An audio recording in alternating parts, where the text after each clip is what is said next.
बिस्मिल्लाहिर्रहमानिर्रहीम। अस्सलाम वालेकुम।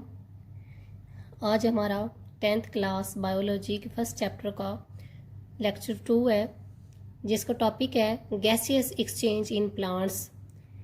पिछले हमने क्लास में किया कि रिस्पायरेशन कैसे होती है, गैसियस एक्सचेंज कैसे होती हैं, लेकिन आज हमारा है gaseous exchange in plants. Plants में गैसेस कैसे एक्सचेंज होती हैं और रिस्पायरेशन कैसे होती है। यहाँ पर है बच्चे, plants have no organ system, क्योंकि प्लांट्स के अंदर ऑर्गन सिस्टम नहीं है, क्यों वेल डेवलप नहीं है। जस्ट हमारे पास एक इसका वेस्कुलर सिस्टम है और वो भी बहुत वेल डेवलप नहीं है। Gaseous exchange take place through organs और एवरी सेल ऑफ प्लांट, इसलिए ऑर्गन्स के थ्रू इसमें होती है, या इनमें ईच सेल जो है प्लांट का उसके थ्रू इनमें गैसियस एक्सचेंज होती हैं।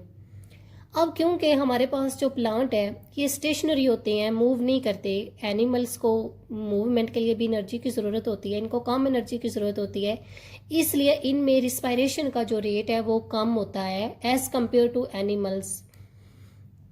अब हम देखें गैसियस एक्सचेंज जो है इनमें किसके थ्रू होती हैं। यहाँ पर अगर हम देखें तो हमारे पास लीव के थ्रू होती हैं, यंग स्टेम के थ्रू। यंग स्टेम बच्चे ग्रीन स्टेम होती है जो अभी न्यूली ग्रो होती है, वुडी स्टेम होती है और मैच्योर रूट्स होती हैं। अब नेक्स्ट है कि थ्रू किनके होती हैं, स्टोमेटा जो कि लीव्स पर होते हैं, लेंटी सेल्स जो कि वुडी स्टेम पर होते हैं, क्यूटिकल जो कि लीव की अपर लेयर होती है, और जनरल सरफेस ऑफ रूट और रूट की जो जनरल सरफेस होती है इनके थ्रू होती है गैसियस एक्सचेंज होती हैं। अब प्लांट्स में हमारे पास दो प्रोसेस हो रहे होते हैं। अब इसमें फोटोसिंथेसिस भी हो रही होती है और रिस्पायरेशन भी हो रही होती है। अब इनका डे और नाइट का समझना होगा आपको, और ये ध्यान से आप देख लें। अब क्योंकि प्लांट्स में ये दोनों प्रोसेस हो रहे होते हैं, फोटोसिंथेसिस भी और रिस्पायरेशन भी, डे टाइम ये दोनों प्रोसेस होते हैं एट अ टाइम, लेकिन नाइट में जस्ट क्या होती है, रिस्पायरेशन। अब इन दोनों में डिफरेंस देखें कि डे टाइम प्लांट्स के अंदर कैसे वो वर्क करता है और नाइट में। अब दिन में क्या हो रही है, फोटोसिंथेसिस कार्बन डाइऑक्साइड लेता है with the help of sunlight and water, क्या होती है, फूड प्रिपेयर करता है, और साथ में क्या रिलीज होती है, ऑक्सीजन। ये ऑक्सीजन रिस्पायरेशन के लिए, जो हम पीछे इक्वेशन देख चुके हैं, ग्लूकोज की break down with the help of oxygen जब होती है, ये किस में यूज हो जाती है, रिस्पायरेशन में। वो ऑक्सीजन जो फोटोसिंथेसिस के दौरान रिलीज हुई वो रिस्पायरेशन के लिए उसने ब्रेक डाउन फूड के लिए यूज कर ली, और साथ में क्या रिलीज की, कार्बन डाइऑक्साइड की। वो ही कार्बन डाइऑक्साइड फिर कौन ले लेगा, प्लांट, फोटोसिंथेसिस के लिए। अब क्योंकि जो फोटोसिंथेसिस का रेट है वो रिस्पायरेशन के रेट से हाई होता है, फोटोसिंथेसिस रेट जो है ज्यादा तेजी से हो रही होती है बजाय रिस्पायरेशन के, इसलिए जो कार्बन डाइऑक्साइड है वो रिस्पायरेशन से जो प्रोड्यूस हो रही होती है वो कम होती है, इसलिए साथ में वो एनवायरनमेंट से भी, एटमॉस्फेयर से भी लेता है कार्बन डाइऑक्साइड। अब अगर हम देखें नाइट की बात, अब रात को क्या होता है, फोटोसिंथेसिस नहीं हो रही होती। अगर हमारे पास इसको क्रॉस कर दें, जब हमारे पास है रात को नहीं हो रही फोटोसिंथेसिस, जस्ट रिस्पायरेशन हो रही है। अब रिस्पायरेशन के लिए क्या चाहिए, ऑक्सीजन चाहिए। ऑक्सीजन कहाँ से पहले आ रही थी, फोटोसिंथेसिस से, लेकिन जब अब फोटोसिंथेसिस ही नहीं हो रही तो अब ऑक्सीजन प्लांट कहाँ से लेगा, अब ये एटमॉस्फेयर से, इन्वायरमेंट से लेगा। तो इसलिए बच्चे ये कहा भी जाता है कि रात को प्लांट्स के नीचे हमें नहीं सोना चाहिए, क्योंकि ऑक्सीजन प्लांट ले रहा होता है और ऑक्सीजन की वहां पर कमी हो सकती है। अब यहाँ पर जब वो बनती है, रिस्पायरेशन होती है, रिस्पायरेशन के नतीजे में क्या बनती है, कार्बन डाइऑक्साइड होती है जो कि रिलीज हो जाती है। और बच्चे इन दोनों में आपको आई थिंक समझ आ गई होगी डे और नाइट में ये दोनों कैसे फिनोमेना वर्क करते हैं। अब हम देखेंगे कि स्टोमेटा के थ्रू कैसे गैसेस एक्सचेंज होती हैं। अब स्टोमेटा हैं क्या, स्टोमेटा और small pores surrounded by guard cells, उनके सराउंड में क्या होते हैं, स्मॉल गार्ड सेल्स होते हैं, प्रेजेंट ऑन लीव्स, लीव्स के अंदर होते हैं, एंड यंग स्टेम, और यंग स्टेम के अंदर होते हैं, through which gases exchange take place, जिनके जरिए गैसेस मूव करती हैं, अंदर और बाहर जाती हैं। अब अगर हम इसका लीव का स्ट्रक्चर देखें तो बच्चे इसमें हमारे पास इसकी एक अपर बारीक सी लेयर होती है जिसको हम क्या कहते हैं, cuticle. Some time gas is exchange direct cuticle के थ्रू भी होती हैं।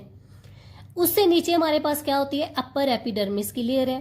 अपर एपिडर्मिस के साथ क्या है हमारे पास, ये मेसोफिल सेल्स हैं और ये स्पॉन्जी मेसोफिल सेल्स हैं, और इनके दरमियान में क्या है, एयर स्पेसिस होती हैं। नीचे हमारे पास क्या है, लोअर एपिडर्मिस है। अब लोअर एपिडर्मिस में क्या होते हैं, यहाँ पर क्या है, स्टोमेटा है।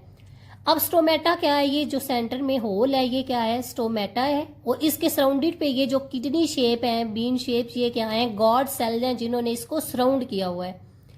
अब यहां से इन जो पोर्स हैं इनके थ्रू क्या होती हैं, गैसेस एक्सचेंज होती हैं। डबल हेडेड एरो इसलिए लगाया है कि क्योंकि ये दोनों गैसेस फोटोसिंथेसिस और रिस्पिरेशन के जरिए अंदर और बाहर जाती हैं, तो इसलिए ये हमारे पास ये सब ये किसका है, ये लीव का स्ट्रक्चर है।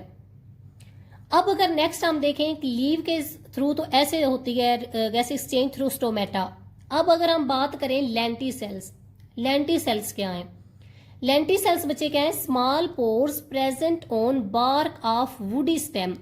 जो वुडी स्टेम होती है, ग्रीन वाली नहीं, जो वुडी स्टेम होती है उसकी जो बार्क क्या होती है, ऊपर वाली छाल जो होती है उसके ऊपर क्या होते हैं, स्मॉल पोर्स होते हैं।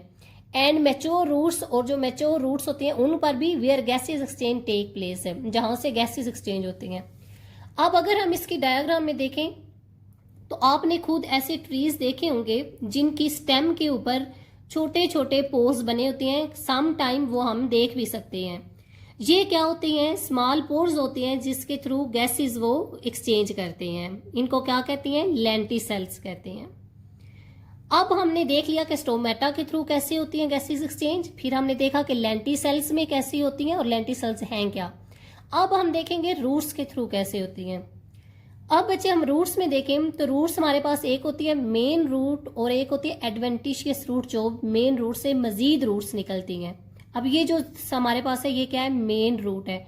अब ये जो मेन इससे ब्रांचेस मजीद निकल रही हैं वो क्या है, एडवेंटिशियस रूट है। अब हम अगर देखें gases diffuse in and out through general surface of the root. अब जो है इधर गैस एक्सचेंज कैसे होंगी, इस पर ना स्टोमेटा है ना इस पर लेंटिसेल्स है, ये थ्रू डायरेक्ट उसकी जनरल सरफेस से गैस एक्सचेंज होती हैं। Which are present in soil. अब जाहिर बात है सॉइल रूट्स किधर प्रेजेंट है, सॉइल के अंदर है, तो फिर वो गैसेस भी कहाँ से लेगी, सॉइल से जो उसके सराउंडिंग में है, सराउंडिंग द रूट्स है। जाहिर बात है सॉइल के अंदर रूट्स हैं तो वहां से गैसेस एक्सचेंज भी इनकी सॉइल से होंगी।